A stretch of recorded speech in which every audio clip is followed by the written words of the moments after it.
Alors, une fois n'est pas coutume, Francis, je vais te laisser faire Oui. l'introduction. Oh, alors, bonjour à toutes et à tous et bienvenue sur notre, tu vois, Nouveau podcast, c'est pas grave, c'est pas grave. Tu sais, moi j'ai j'apprends la pas PPM, l'habitude tu, de tu faire de apprends un petit présentation. peu. Tu sais pourquoi? Parce que j'ai pas les lunettes et je te vois pas bien. Alors, Donc c'est aujourd'hui, on se retrouve en fait pour la suite du podcast qui s'intitule La légende de point Francis Benfato. J'ai la chance de pouvoir côtoyer, même si là en ce moment c'est à distance, on s'est vu quelques fois à Paris, au Grand Prix des Pyrénées, malheureusement pas assez pour moi, hein. Donc j'ai hâte qu'on puisse se revoir face à face et qu'on puisse croiser la fonte ensemble et s'entraîner et prendre du bon temps, oui, hein, manger, faire des sorties avec Adèle, ta compagne, et Sabine, la mienne. Mais aujourd'hui, voilà, on a la chance de continuer ce deuxième podcast pour parler de ta vie, de ta carrière, de tout ce qui gravitait en fait autour de ce que l'on connaît dans les magazines. Francis Benfato, champion, sixième à Olympia, créateur de la PPM, Performance Progressive Method, dont on parle très très souvent et pour lequel on va sortir un podcast. Mais aujourd'hui, voilà, on continue la légende Francis Benfato. Dans le précédent podcast, on s'était arrêté au moment où Joe Wader t'avait proposé donc la carte professionnelle que Bernard Lambert voulait que tu refuses et que toi tu as accepté. Donc voilà, je te oui. propose d'enchaîner sur ça pour le plaisir de tous ceux qui nous écoutent. Ben, c'est vrai que en 1987, donc eu cette chance d'avoir cette proposition de passer professionnel. Tu peux un tout Et petit peu j'ai incliner. Voilà, parfait, merci. Et j'ai donc accepté cette offre puisque c'était mon rêve de tout gosse que de passer professionnel. Lorsqu'on adore une discipline sportive comme le bodybuilding, lorsqu'on rêve de faire carrière amateur, pour commencer, et puis après, la logique veut que euh, faire une carrière professionnelle et la progression logique. Tout à fait. Et donc, j'ai pas refusé donc cette proposition puisque j'avais déjà en tête, si tu veux, de d'émuler un petit peu la brillante carrière de Lila Brada à l'époque qui remportait la Nuit des Champions en 1986. Donc, lorsque Joe m'a proposé de passer professionnel en 1987, évidemment, j'ai souhaité très rapidement faire la Nuit des Champions et remporter la Nuit des Champions, tout comme mon prédécesseur, Lila Brada l'a fait en 1986. Donc, Juste une question, Francis, parce que nous aujourd'hui on tourne ce podcast immédiatement après. Alors je ne sais pas si je vais les mettre à la file, ou alors si j'attends une semaine, mais dans le précédent podcast, on avait demandé aux internautes aussi de nous poser des questions. Donc n'hésitez pas, hein, certaines on va peut-être y répondre directement dans celui-ci. Posez-en énormément parce que de toute façon, le podcast il va en avoir à mon avis 3, 4, 5. Dis-moi, ça fait quoi rencontrer Joe Hader pour la première fois et quelle a été la première fois justement, à quel moment tu as rencontré ce personnage qui a marqué l'histoire du bodybuilding?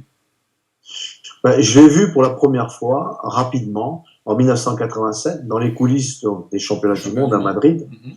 lorsque je suis passé très peu de temps après professionnel. Mais je l'ai rencontré pour la première fois lors de la Nuit des Champions à New York, puisqu'il était présent, à l'époque il se déplaçait beaucoup, et il était présent aux classiques comme la Nuit des Champions, l'Arnold Classic qui existait déjà, etc. Mais j'ai pas eu l'opportunité de lui parler. À l'époque, je parlais pas l'anglais, donc j'ai pas eu l'opportunité de lui parler. La première fois que j'ai eu l'opportunité de lui parler a été lors de mon arrivée donc à Los Angeles en 1991, lorsque je signe un contrat avec lui. Est-ce qu'on est impressionné face au personnage qui pèse déjà des millions de dollars, qui est la personne qui met en avant Schwarzenegger, et puis on sait que leur collaboration a amené l'un et l'autre à des sommets en termes de réussite. Est-ce qu'on est fébrile? Est-ce que c'est un mélange Oui, de joie, de oui, fébrilité, d'émotion? bien sûr. Moi, je quittais la France, je quittais mon gym, donc de Toulon, pour les États-Unis, pour l'Amérique, pour Los Angeles, pour y faire une carrière professionnelle. Donc, lorsque je rencontre pour la première fois à son bureau Joe Vedder dans son bureau, je suis très impressionné. On va se sentir tout petit. Mais oui, tout petit, mais très rapidement, je me sens à l'aise, puisque je rencontre une personne sympathique, une personne abordable et qui me permet de me sentir à l'aise, plus à l'aise qu'avec certaines personnes que j'ai rencontrées à la même période. À l'époque, j'étais pas très à l'aise devant le président de la Fédération française de bodybuilding, qui était Placide. Ensuite, après Placide, il y en a eu d'autres, mais je n'ai jamais été à l'aise en face donc de certaines autorités françaises, alors que Joe Vedder, si tu veux, m'a permis d'être à l'aise, tout simplement parce qu'il était simple, il était généreux, il était bon, et puis il était très humain, profondément humain. Et toutes les relations, toutes les fois que je l'ai rencontré, ça a toujours été comme ça. Donc j'ai eu l'opportunité de développer une certaine amitié avec lui, et, tout simplement parce que il était ouvert et il me permettait de prendre confiance en moi et de faire des choses que je n'aurais pas pensé imaginer, comme par exemple lui rendre visite sans rendez-vous, pour lui proposer certaines choses, comme par exemple pourquoi ne pas faire une couverture ou une séance d'entraînement pour les abdominaux, etc. Je me souviens plus très exactement quelle était l'origine de mes visites, mais j'allais le voir quand je voulais, sans rendez-vous, sans téléphone. Pour moi qui, en tant que fan inconditionnel, je me souviens à l'époque en VHS, donc ça remonte, c'est pas hier en fait, hein, c'est un peu plus loin qu'hier, il y avait les Wader Principles, qui maintenant donc ont été réédités en DVD. Hein. On t'y voit dedans, on t'y voit t'exercer le dos, les épaules à un moment, aidé par un partenaire, etc. Enfin, dans le cas, tu interviens régulièrement dans ces cassettes-là.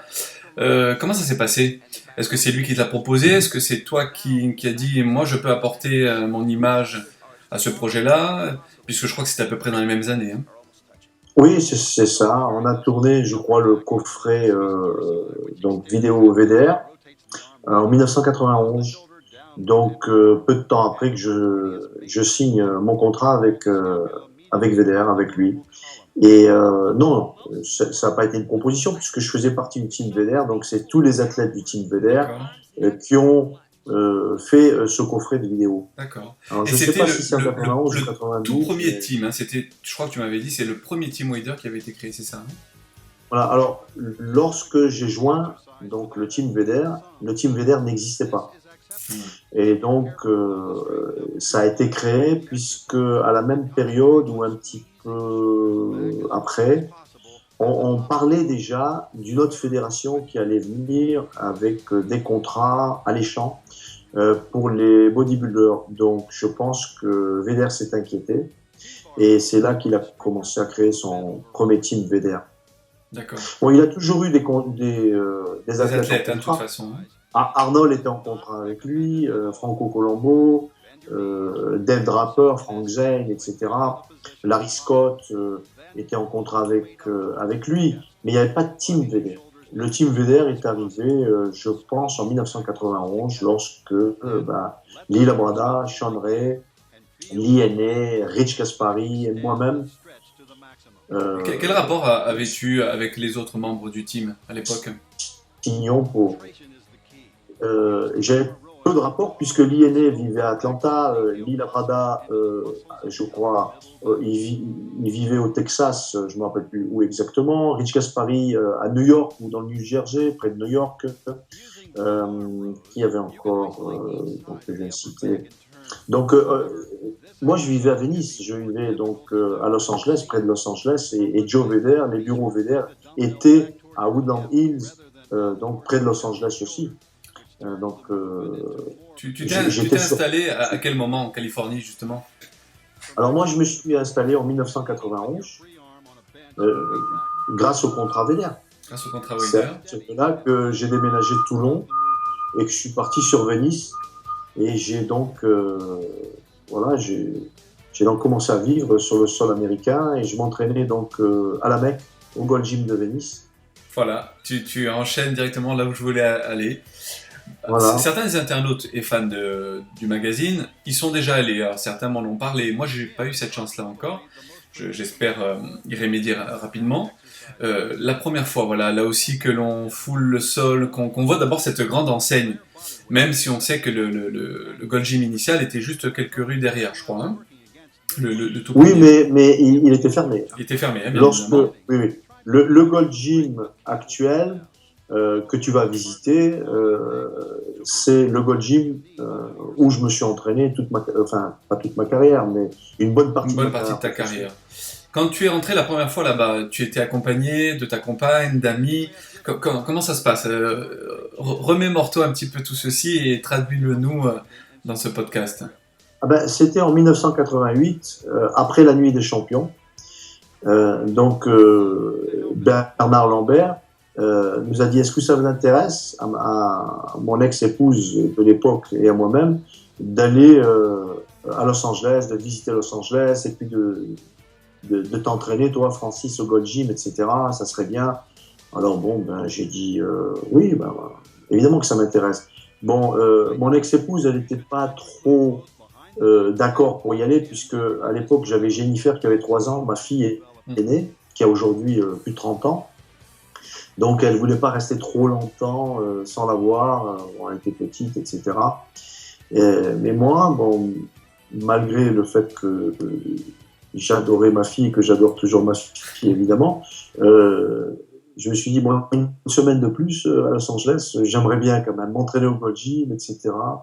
Et donc, on a débarqué à Los Angeles, à LAX. On a loué, je me souviens, on voulait louer une voiture américaine et Bernard était en colère puisqu'il n'y avait que des voitures européennes de disponibles. Il n'avait pas la Cadillac, il voulait une Cadillac et puis finalement, on a loué une BMW. Et donc, la première des choses qu'on fait, ben, on descend puisque LAX est un petit peu en haut et Los Angeles c'est un petit peu vers le bas. Donc, on, on va vers Venise, on se dirige vers Venise et on va directement au Marina Pacific Hotel. Donc le Marina Pacific Hotel était à cette période-là l'hôtel de tous les culturistes d'Amérique et du monde entier. Et il était tenu par Joe Bucci, Monsieur Univers de l'époque, avec lequel j'ai lié des liens amicaux.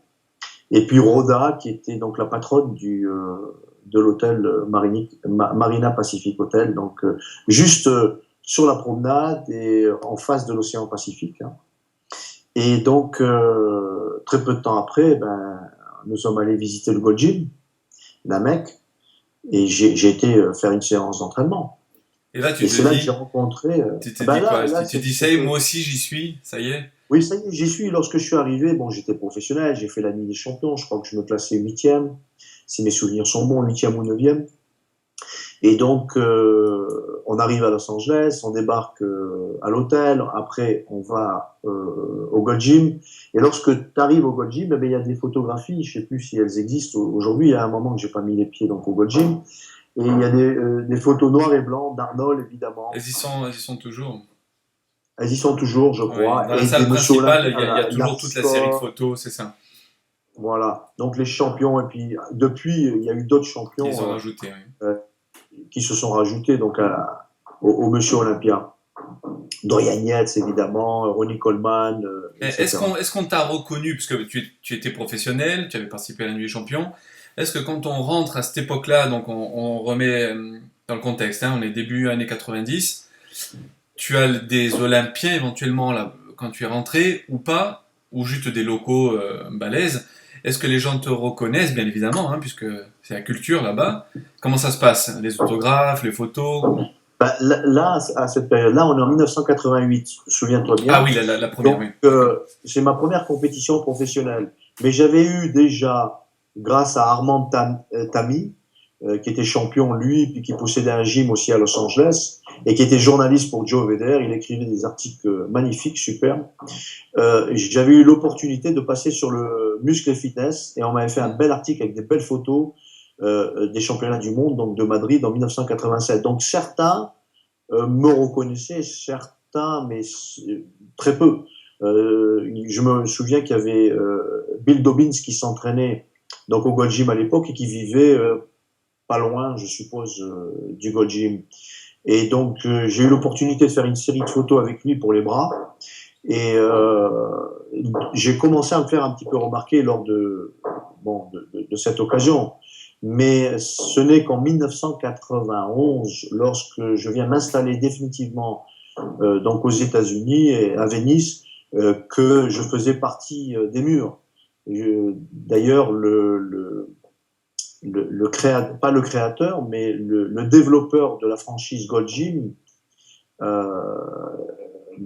m'a dit il y a pas très longtemps, lorsque je l'ai rencontré donc au FIBO, que pour eux c'était un plaisir, c'était un honneur et que c'était une valeur rajoutée au Gold Gym que de m'avoir régulièrement m'entraînant au Gold Gym, préparant les Olympiades, les Arnold Classiques, etc.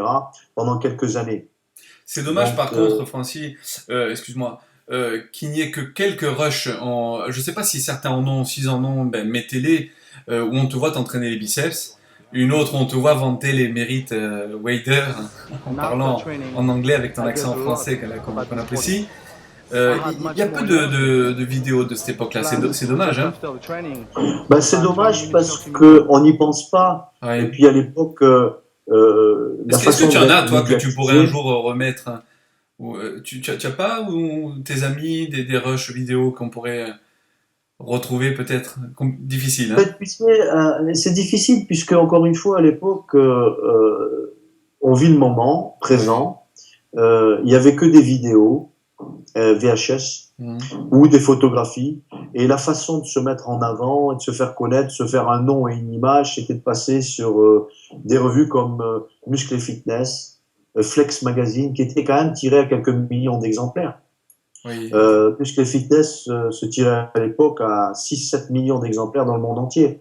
Donc c'était une façon pour nous, professionnels, faisant partie du team VEDER évidemment, on avait la faveur, de se faire connaître dans le monde entier, et notamment aux États-Unis.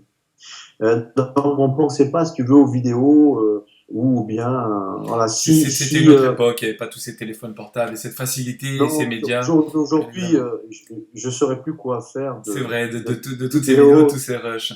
Quand tu t'es entraîné la première fois, que là encore une fois, tu as saisi, donc quelques années plus tard, une barre donc, de musculation, mais cette fois-ci au Gold Gym, est-ce que sur le moment, tu t'es transcendé, tu as senti une énergie décuplée parce que tu te dis, voilà, c'est la mecque même du bodybuilding, il y a des gars comme Arnold et tous les anciens grands champions qui sont passés par là avant moi, et donc oui, bien sûr. tu as dû avoir une congestion incroyable et puis une euphorie aussi conséquente. Tout à fait. Il ne faut pas oublier que je démarre le culturisme, la culture physique, en 1974 et en 1988, 14 ans après, je m'entraîne au gym où tout le monde rêve de s'entraîner. 14 ans après. Alors que je vais à pied au gymnase Garabé pour conserver l'argent que ma mère me donnait du bus. Tu te rends compte. Pour aller m'entraîner. Et je te dis, je payais 120 francs de l'époque par an parce que je pouvais pas payer une mensualité chez Serge Joly à l'époque. Il a fallu que j'attende une bonne année et demie après pour que ma mère puisse m'offrir ce cadeau. Et je payais 120 francs, je crois, mais cette fois-ci par mois chez Serge Joly. Donc 14 ans après, je me retrouve, après avoir fait la nuit des champions, au Gold Gym, prendre des photos pour le photographe officiel de Joe Vedder, qui était Bill Dobbins. Qui a photographié toute la génération qui t'a précédé, les plus grands bodybuilders de tous les temps, en fait. Hein. Il est sur Facebook, d'ailleurs, je suis en contact, il connaît la Corse, il m'a parlé de Napoléon, tu vois. Il m'a dit, je connais très bien la Corse, etc. J'aimerais bien le faire intervenir aussi sur un podcast. Moi, je parle pas aussi bien l'anglais que toi. Ouais, mais j'aimerais bien, tu vois. C'est une grande culture. Je l'ai rencontré pour Monsieur Olympia Master à Miami. Et je peux te dire qu'il est intarissable et il a une très grande culture. Bill Dobbins. Et puis c'est un poète, et puis c'est un guitariste. Il a un studio. Et pour nous détendre, il joue de la guitare avant de faire une séance photo. Il a aussi un genre de van. équipé avec un son audio impressionnant. Je suis monté, hein, donc j'ai passé pas mal de temps avec Bill Dobbins. Alors, puisqu'on enchaîne sur la photographie, ta première couverture, ça doit être quelque chose, enfin, je pense, d'inoubliable. 1980. Inoubliable. Quand on est sur un support qui est édité à des millions d'exemplaires, qui était la référence à l'époque. Première couverture, le pleine forme, 1980. Oui, alors c'est bien, tout à fait, de remonter en arrière. Tout à fait, on se souvient, je crois il y a la mer derrière, je crois. C'est celle-là? Oui, Ouais, je oui, m'en je souviens. suis à Gien. C'est C'est une ça. plage près de Hyères. Oui, Non, j'essaierai de retrouver périphérique. la photo et de l'incruster. Tout à fait. Périphérique, oui, voilà. Et c'est Eric Long, un kinésithérapeute, qui me prend la photo et donc la couverture pour le pleine forme. Et on fait la photo, je crois, en 1979, quelque chose comme ça, ou 80. Ensuite, après pleine forme, Alors, première couverture, alors là, certainement une couverture française. Le monde du muscle. le monde du muscle, voilà, incontournable, que beaucoup Jean regrettent, Petit. dont je fais partie d'ailleurs, hein, parce que c'était ce qui a bercé toute voilà, notre enfance et notre adolescence, et, enfin, et notre envie en tout cas de s'entraîner, de pratiquer ce sport-là. J'ai tenté avec vous tous, hein, mes collaborateurs, de prendre le relais et de le faire à la sauce des années 2015, 2014, 2013, 2014, je vais arriver 2015. Mais c'est vrai que ça nous manque un petit peu. Donc, d'ailleurs, petit aparté, je vais tendre un petit peu dans des articles qui étaient réalisés à l'époque, tu sais, par Jean Texier, Bioméca, etc. Je vais les remettre au bout du jour avec de nouveaux collaborateurs. Vous aurez la surprise, vous, internautes, dès janvier 2016. Parce que je pense qu'il faut repasser par cette phase d'apprentissage musculaire, training, etc. Donc, patientez encore un tout petit peu. Revenons donc au magazine. Support américain. Quand tu vois ta tête, ton physique, ton corps tout entier, souvent un petit vénard avec de somptueuses créatures qui t'accompagnent sur les couvertures, pardon, j'en bafouille. Ça fait quoi là aussi? Bah, ça, oui, ça fait plaisir. Mais tu sais, j'ai toujours eu un œil critique, hein. Et je me suis toujours trouvé quelque chose qui n'allait pas sur une couverture ou sur une C'est bon à savoir photo. ça. C'est bon à savoir parce Ah oui, que toujours. souvent les gens qui ne connaissent pas ce sport-là pensent que c'est l'autosatisfaction permanente, narcissisme exacerbé, etc. Alors qu'au contraire, je pense que on a un syndrome, c'est celui de l'insatisfaction. Je sais pas si tu es d'accord avec moi, hein, il y a toujours quelque chose à améliorer, toujours un angle à parfaire, etc. Oui, ben, lorsqu'on est amateur et notamment lorsqu'on est professionnel, on veut faire au mieux de façon à ce que il y ait une compensation pour tous les efforts. Donc la photographie, c'est un moment très court et donc pour être photographiable, il faut qu'on soit dans des prédispositions physiques et mentales. Donc, il faut avoir une super forme, mais aussi il faut avoir l'envie de prendre des photographies. Et il y a des moments où on n'a pas envie, puisque ça peut se passer avant des grandes rencontres comme les Olympias ou les Arnold Classiques, etc. Ça peut se passer après, et puis on est peut-être un petit peu déçu des placements.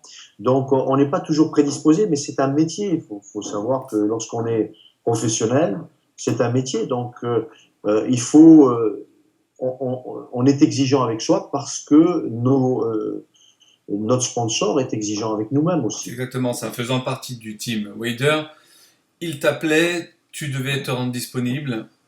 Comment Oui, ça se passait les séances? On en voit quelques rushs, bien sûr, dans Pumping Iron. Tu sais, quand on voit Arnold prendre une femme sur ses épaules, Franco rire à côté, etc. C'était un petit peu ça que tu vivais aussi? Quand on voit Joe oui, Wader qui regarde à l'espèce de loupe comme ça les photos pour choisir oui, sur la oui. planche photographique celle qu'il va choisir pour la prochaine couverture. Ça ressemblait à ça Oui, ce que tu vivais? c'était un petit peu ça. Bon, Arnold avait un caractère, une personnalité bien spéciale. Et puis, il faut dire qu'à l'époque, on n'avait jamais vu un physique comme Arnold. Donc, il était, je veux dire, le champion par excellence. Et il le savait. Et donc, il était quand même assez à l'aise un petit peu partout, que ce soit sur un plateau de photos, que ce soit sur un plateau de vidéo ou autre. c'était le champion VDR. Mais sinon, ça se passait un petit peu pareil. C'est vrai que Joe assistait à nos séances photos et vérifiait après ou avant le photographe qui prenait les photos si la prise de vue lui convenait. Et si ça convenait pas, il essayait d'influencer le photographe à changer son cadrage ou sa luminosité. Et il arrivait toujours à obtenir ce qu'il souhaitait, de la part de l'athlète qui était photographié et de la part du photographe qui photographiait. Et il était très exigeant, hein, Joe. J'imagine, à cette époque-là, justement, où il n'y avait pas tous ces médias comme aujourd'hui, où la starisation, des fois, peut arriver très très vite, starisation parfois éphémère, hein, aussi, hein. Contrairement à une époque donc comme la tienne, où il y avait moins de médias, où quand on passait sur un de ces fameux médias, dont Musty Fitness et Flex pour parler des Américains, on a parlé de Pleine Forme, du muscle pour la France, est-ce que tu sentais de la jalousie chez les autres athlètes du team ou d'autres compétiteurs, ou au contraire, tu venais d'intégrer une famille qui était majoritairement américaine quand même, hein, parce que même s'il y avait les athlètes européens, le gros des athlètes de l'époque était composé d'Américains. Oui, effectivement, oui. Dans le team, il devait y avoir peut-être 2 Européens. Moi, je me souviens d'Albrecht, Hakim. Je crois. Ouais. C'est Je crois Hakim Albrecht. Voilà, il était en contrat donc dans le team. C'était un Allemand. C'est ça. Et puis moi aussi. Donc je me souviens. Tous les autres étaient des Américains, c'est ça. Voilà. En 92 est arrivé Milos Sarcev, Sonny Smith. Voilà. Après, ça, mais en 91, pour le premier team, je crois qu'il y avait qu'un Allemand. Également Frank Hilbrandt. Pour terminer pour aujourd'hui, parce qu'on a dit qu'on essaierait de faire des podcasts de 30 minutes pour que ce soit plus facile aussi à écouter pour les internautes et qu'ils puissent les caser plus rapidement. Il nous reste 5 à 10 minutes, allez, en gros. On a parlé du chêne autrichien. Tu l'as rencontré. À quel moment de ta carrière tu as vu ce personnage, cette icône de ce sport, et du monde entier, en fait. Bon, la première fois que je l'ai vu, c'était en 1983, lorsque je fais partie du voyage organisé par Jacques Neville depuis Alès pour aller donc en tant que supporter applaudir nos champions français, Jacques Neville, et je crois que Gérard Bunou était là aussi en 1983. Donc c'est la première fois que je rencontre Arnold qui était présent. Il tournait à Conan le Barbare, je crois, le deuxième, si mes souvenirs sont bons. Oui, parce que le premier, je crois que c'est 80-81, je crois, oui, c'est dans ces eaux-là en tout cas. Voilà. Donc ça doit être le deuxième. Donc j'ai vu donc Arnold avec les cheveux jusqu'aux épaules, et avec Franco Colombo qui se levait à chaque fois qu'ils en avaient envie pour applaudir tel ou tel champion. Donc ils étaient bien sûr bien placés devant. Et c'est la première fois que j'ai aperçu Arnold. Ensuite, j'ai eu l'opportunité de le rencontrer donc au World Gym pour la première fois et d'échanger juste une poignée de main. Et j'ai eu d'autres opportunités par la suite grâce à un photographe ami commun d'Arnold et de moi, Art Zeller. Oui, bien sûr. Donc c'est Art Zeller qui m'introduit auprès d'Arnold et qui me présente, etc. Et par la suite, j'ai eu l'opportunité de m'entraîner avec lui, d'alterner, pour être précis, sur les mêmes machines, voilà, une série lui, une série moi, etc. Et ça, c'était en 91-92, au World Gym, donc toujours à Venise. Souvenir inoubliable, celui-ci aussi, mémorable. Ah ouais, mémorable, inoubliable, et pour moi, aussi beaucoup d'inspiration, de motivation pour ma carrière en tant que bodybuilder, mais aussi avec une idée de pourquoi pas de faire du film comme Arnold. Bien sûr. Donc ça commençait, oui, à l'époque, pourquoi pas, puisque je rêvais de faire comme lui et de signer un contrat avec Joe Vedder. Je l'ai fait. Et puis après, je me suis dit, bon, c'est bien un bodybuilder professionnel, mais peut-être qu'acteur... et puis à un moment, tu avais le physique en tout cas hein, pour. Tu avais même la coupe un peu à la Patrick Swayze de l'époque, hein. Cheveux un peu C'est plus longs, possible. tout ça. Ouais. Ouais, et tu aurais pu facilement, je pense, faire du cinéma aussi, hein. Oui, ça aurait été possible. Si Mais il y on... avait un projet, on avait un projet, Biran, une de limite, qui était le titre du film.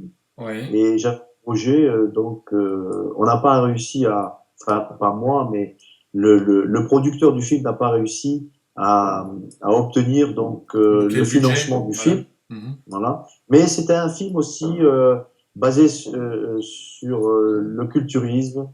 Et il avait déjà quelques athlètes en vue, et donc j'en faisais partie. Voilà. Très bien. Pour revenir un petit peu sur les athlètes français donc, qui t'ont précédé, on a évoqué dans le précédent podcast, là encore il y a quelques minutes, tu as parlé de Gérard Bouignoud, de Jacques Neuville. Quelle relation tenais-tu avec ces athlètes-là? Ben, moi, j'avais une relation de fan à champion. Lorsque j'ai rencontré Jacques Neuville, euh, tout au début, il venait voir les compétitions régionales, et moi, je faisais ces compétitions régionales, ou bien je venais y assister également. Et donc, il n'était pas question que je l'aborde, puisque j'étais fan de Jacques Neuville ou de Gérard Buinou. Gérard Buinou, j'avais moins l'occasion de le voir, il se déplaçait moins. Et puis bon, Jacques était près de chez moi. Moi, j'habitais Toulouse et puis lui habitait à l'Est, à Nîmes. D'accord, oui. Donc, lorsqu'il y avait des compétitions dans cette partie dans le Sud-Ouest, eh ben Jacques était présent en tant que spectateur. Et moi aussi, soit en tant que spectateur pour voir un peu le niveau, ou bien en tant que compétiteur en junior. Donc j'avais des relations de fan à champion. J'ai rencontré Gérard Buignon en démonstration bien après, je crois que c'était en 1983, voilà, quelque chose comme ça. Et là aussi, c'était une relation de fan à champion, puisque j'ai beaucoup eu d'admiration. J'ai toujours eu beaucoup d'admiration pour Jacques Neuville et Gérard Buignon, qui étaient nos aînés, Bien donc, sûr. et puis qui étaient mes exemples. Est-ce que tu as eu des conseils de Jacques Neuville, par exemple, ou Gérard, puisque eux ont foulé la scène d'Olympia avant toi? Est-ce qu'ils t'ont donné des petits conseils au moment où tu te préparais toi-même à fouler cette scène? Et Jacques Neuville m'a donné des conseils lorsque j'ai fait le championnat d'Europe en 1983. Il accompagnait donc le team, l'équipe de France au championnat d'Europe en 1983 qui avait lieu à Malmö, donc en Suède. Et bon, il m'avait donné quelques conseils lorsqu'il m'avait vu sur scène, conseils que j'avais mal pris. Ah bon, pourquoi? Dis-moi. Parce que ça m'avait touché quelque part, certainement. Voilà la raison. Ah, Et, c'est quoi, des et rectifications? des, C'est des choses oui, qui oui, te c'était des conseils judicieux, c'était des bons D'accord. conseils, évidemment, Mais qui puisque te lui, il était. déstabilisaient parce que toi, tu y avais pas forcément pensé ou ça te chamboulait simplement C'est ça. dans ce que tu avais prévu? Non, c'était des critiques sur mon physique.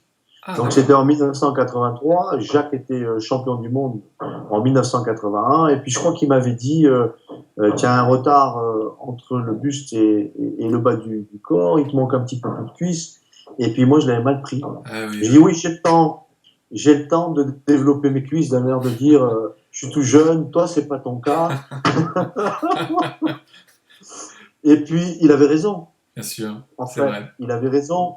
Et puis il avait fait un article donc sur les championnats d'Europe et puis il avait noté ça. Il avait vu mon comportement, ma façon de faire par rapport à sa critique constructive de l'époque.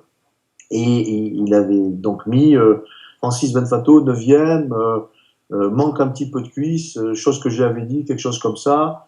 Euh, quand bien même, si tu penses que tu as du temps, le temps passe vite, voilà, quelque chose comme ça. Donc, il avait bien retenu ce que j'avais dit Oui, et c'est il m'avait vrai. fait bien comprendre qu'en fait, on n'a pas de temps que ça, et puis il faut essayer de rattraper le retard au mieux et au plus vite. Et donc, Est-ce que tu penses que qu'au moment où tu fais sixième à Olympia, avec la forme de ta vie en fait, hein, en tout cas en termes de qualité musculaire, puisque moi j'ai préféré des fois d'autres périodes où tu étais un peu plus volumineux.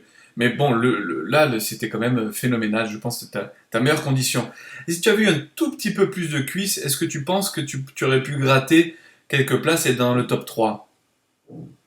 non, je pense pas. Pourquoi? Non, Pourquoi pas toi? Je pense pas, puisque j'étais proportionné. Je devais faire 74 kilos à l'époque. Et j'étais proportionné entre le buste et le bas du corps. C'est la question que je te pose parce que je me dis, avec le physique que tu as présenté, qui était bien plus sec que tous les autres, pourquoi ils t'ont mis 6? Pourquoi pas 4? Pourquoi pas 3? Pourquoi pas 2? On a vu des physiques plus légers gagner Olympia, même si Lianet régnait comme ça en maître sur la planète body. Pourquoi, d'après toi, voilà, tu as été 6e? Est-ce que tu aurais pu prétendre à... Ton avis personnel, moi j'aimerais l'avoir. Oui, oui. Moi, je pense que si on avait jugé purement sur la qualité musculaire et sur le fait que les contrôles ont créé des contre-performances des champions de cette période-là, j'aurais dû être dans les 3 premiers. Je pense troisième, dans les 3 premiers, troisième, je pense. L'INE n'aurait pas dû remporter le titre. Je pense qu'il y avait 3 prétendants au titre ce jour-là. Frank Hilbrandt, l'Allemand, Mike Christian, l'Américain, et moi-même. D'accord, tu mettais Frank Hilbrandt aussi. Oui, Frank Hilbrandt. Qui est décédé, malheureusement, je ne sais pas si tu le sais depuis. Oui, je le suis, oui. Ouais. Et donc, Frank avait une qualité musculaire certainement pratiquement égale à la mienne. Mike Christian, lui, par contre, c'était flagrant. Il manquait de cuisses et notamment de mollets par rapport au buste. Mais il avait une très bonne qualité musculaire, donc je pense qu'il aurait pu remporter le titre, ou bien Frank Hilbrandt pas assez présent sur scène, et puis quand même un manque de largeur d'épaule. Oui, surtout par rapport à des cuisses. Alors, voilà, c'est ça. Par contre, trop de cuisses. Trop de cuisses par rapport au buste. Je pense que ça aurait dû se jouer entre nous 3. Et puis ensuite, j'aurais mis Paliané en 4e position. D'accord. C'est vrai que cette année-là, c'était sa pire condition. Ça a fait un tollé d'ailleurs. Hein. Oui, mais l'avantage qu'il a eu, c'est qu'on l'a appelé en comparaison dès la première comparaison, puisqu'on appelle automatiquement les 3 premiers de l'année précédente. Donc, étant donné que l'année qui précédait ce Monsieur Olympia 90, il était en forme, il était Monsieur Olympia, donc ils ont appelé Lee Labrada, Lee Henné, et je crois qu'ils ont appelé Mike Christian, si mes souvenirs sont bons. Quand tu as Lee Labrada qui fait plusieurs fois 2e, en fait, toi tu te dis à cette époque-là, si lui peut faire 2e, moi je peux faire 2e aussi, voire même je peux l'emporter. Oui. Hein, clairement. Hein. Ah oui, clairement, oui. Bon, Lee Labrada avait un petit peu plus de cuisses que moi, notamment de quadriceps, mais il manquait aussi d'ischio, et puis il n'avait pas de fessier, et il avait le dos relativement plat. Il avait de bons lombaires et de bons trapèzes, mais le dos relativement plat. Il n'avait pas de dévasement au niveau dorsaux comme toi, par exemple. Voilà. Donc, moins, en tout cas. Effectivement, lorsque Lee se place 2e à l'Olympia, je me suis dit que s'il est capable, je peux aussi en être capable. Ouais. Terminons aujourd'hui. On reprendra surtout avec les questions des internautes cette fois-ci. La continuité de nos podcasts. Mais parle-moi un tout petit peu. J'aimerais finir et rendre hommage comme ça aux autres athlètes français. On parlera de Thierry Pastel dans le prochain podcast. Parle-nous un petit peu de Momo Benaziza, qui lui aussi a fait trembler la planète body, ah oui, je bafouille, en battant Dorian Yates à la nuit des champions, en se classant dans les 6 premiers aussi à Olympia. Donc vous vous êtes côtoyés, vous étiez l'élite à ce moment-là. J'ai rencontré le sympathique Momo Benaziza de l'époque en 1987 lorsqu'il était en démonstration lors de la sélection de l'équipe de France pour les championnats du monde de Madrid. Et il m'a impressionné. Mais déjà, Bernard Lambert m'avait dit, puisqu'il était ami avec les Nourri, la famille Nourri, dont Soel Nourri. Qui nous a quittés malheureusement aussi, qui est un très bel athlète. Donc, j'avais déjà des échos comme quoi que Mohamed Benaziza était vraiment redoutable et qui, pour sa taille, on n'avait jamais vu ça. Et c'était vrai. Momo vivait à l'époque donc à Lyon, en banlieue lyonnaise. Et donc j'ai rencontré en 1987 et c'est vrai que j'ai été impressionné. Mais lui, tu vois aussi, c'était pareil. C'était un passionné. Il était passionné, il adorait le bodybuilding. Il vivait pour ça. Il vivait corps et âme sa passion. Et donc, il suscitait ça aussi. Lorsque tu étais en sa présence, eh ben, c'était toujours un petit sourire. Il était charmant, il était gentil. Et c'est vrai, tout le temps, pratiquement. Même quand il était au plus bas, puisque j'ai rencontré Momo après le championnat du monde en 1987. Nous avons fait ensemble la nuit des champions en 1990, lorsqu'il remporte. Moi, j'avais déjà fait plusieurs nuits de champions, des champions, mais lui, c'était sa première, si mes souvenirs sont bons. Et il remporte la nuit des champions devant Dorian Yates. Le futur Monsieur Olympia, que l'on connaît. Futur Monsieur Olympia, voilà. Donc ça, c'était... un dos incroyable, hein. Il gagnait beaucoup de points bon, dans toutes les positions, parce qu'il était très volumineux, très massif, très sec.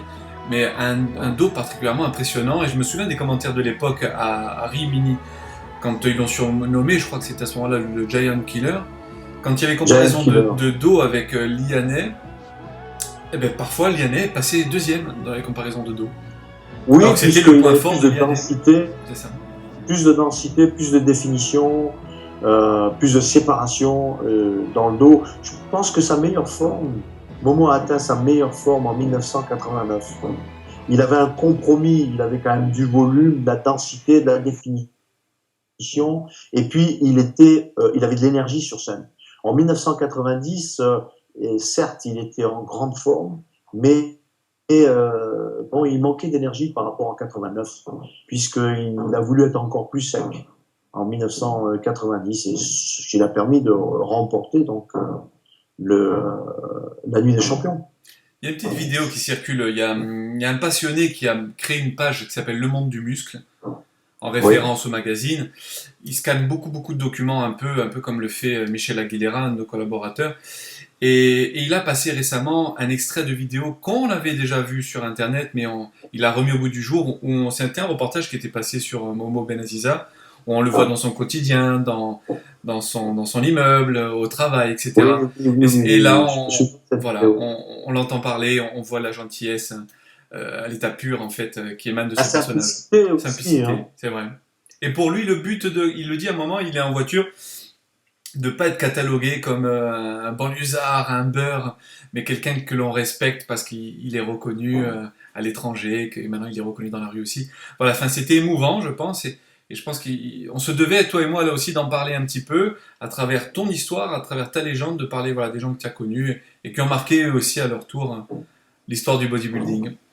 Français, on enchaînera la semaine prochaine pour un prochain podcast. Merci encore une fois pour le temps que tu consacres à chaque fois aux internautes, que tu me consacres, et merci pour tout ce que tu fais pour le magazine.